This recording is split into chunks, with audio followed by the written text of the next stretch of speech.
Bien-aimés dans le Seigneur, que Dieu vous bénisse abondamment. Je suis le prophète Joe Grace et je voudrais partager avec vous un thème très bénissant que nous allons devoir vous donner en série. Et aujourd'hui, je voudrais vous partager déjà les premiers éléments de ce thème. Je suis en train de vouloir vous parler de comment développer le prophétique personnel.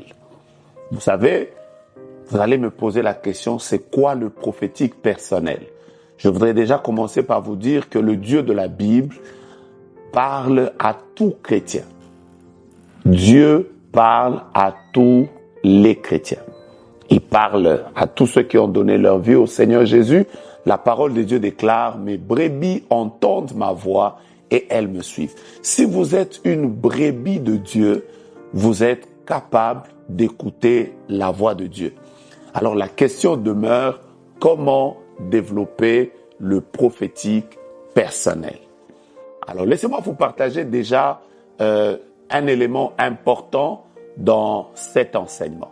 Vous devez déjà comprendre que pour développer le prophétique personnel, il y a des facteurs externes, mais il y a également des facteurs internes. Alors, je vais commencer par les facteurs externes avant de pouvoir vous partager sur les facteurs internes qui peuvent favoriser le développement du prophétique personnel. La première chose, et elle est très importante, c'est dans quelle atmosphère vous êtes pour que vous puissiez développer le prophétique personnel. Quelle est l'atmosphère dans laquelle vous êtes?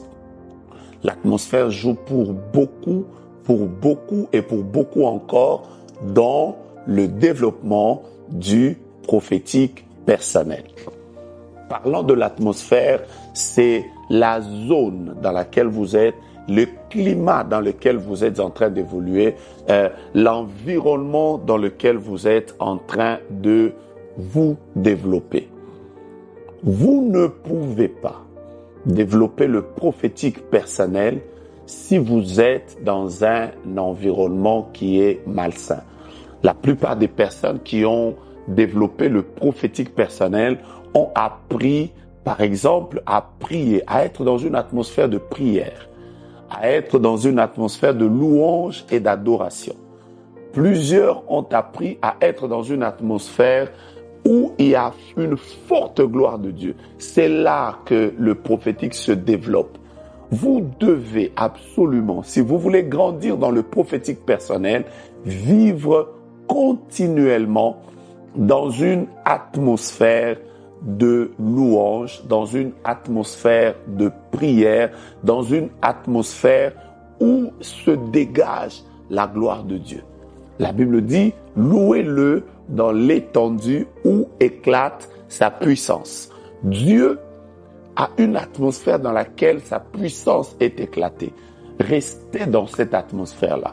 Développez une attitude de prière personnelle. Levez-vous la nuit, priez. Le matin, priez.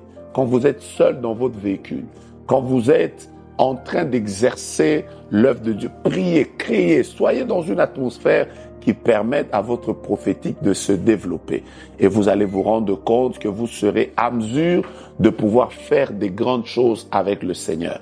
Et dans cette atmosphère où vous êtes, laissez-moi vous donner déjà le premier secret. Dieu va beaucoup vous utiliser. Alors je prie le Seigneur que vous qui êtes dans la prière, vous qui êtes dans une atmosphère de louange et d'adoration, que Dieu puisse libérer sa gloire dans votre vie afin que le prophétique puisse se développer en vous, que vous soyez une source de bénédiction, que la pensée de Dieu, que le message que Dieu vous transmet, vous soyez capable de le capter et de le transmettre aux autres. Que Dieu vous bénisse abondamment. N'oubliez pas que nous avons commencé avec les facteurs extérieurs et le premier facteur, c'est l'environnement, l'atmosphère, le climat dans lequel vous êtes en train d'évoluer. Si vous voulez développer le prophétique personnel, gardez un climat de prière et un climat de louange et d'adoration. Que Dieu vous bénisse. Au prochain épisode, je disais, pour notre suite. Que Dieu vous bénisse.